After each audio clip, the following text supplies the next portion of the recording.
जानी ये कौन कि आवत देख कृतांत समाना, फिर 10 कंधर कर अनुमाना। कि मैनाक, क्या ये मैनाक पर्वत है? कदापि नहीं।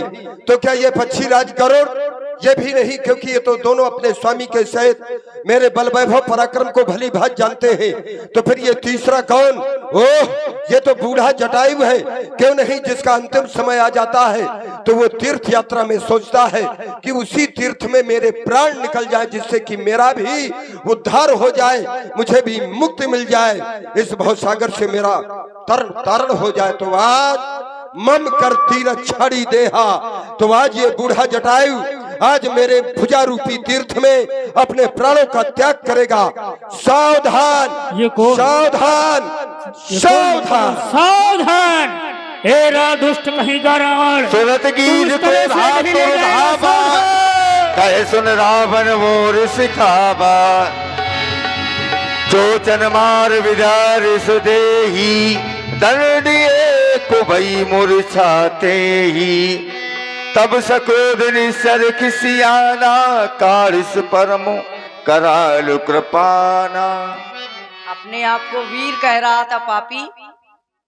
इसका तो साहस तो देखो। मैंने इसे एक साधारण पक्षी समझा था, लेकिन तो साहस इसने ऐसा किया कि अपने चोंचों के प्रहार से मुझे घायल करते हुए मूर्छित कर दिया। ये अपराधी है मेरा, और अपराधी को मेरे न्यायालय में क्षमादान नहीं है, उसको दंड अवश्य मिलेगा।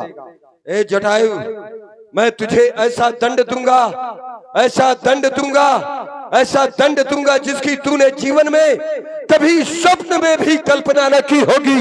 सावधान, सावधान। काटे से पंख पराखग धरनी, सुमर राम कर अद्भुत करनी। सीत ही जान चढ़ाई बहोरी, चला उताइल त्रास न थोरी। ये क्या?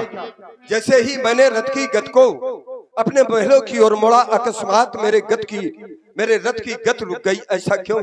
याद आया एक बार, और रंभा के निमित्तार्थ कुबेर के पुत्र नलकूबर ने मुझे श्राप दे दिया था, क्योंकि रंभा नलकूबर के दरबार की शोभा बढ़ाने जा रही थी। मैंने कहा, तू कहाँ जा रही है?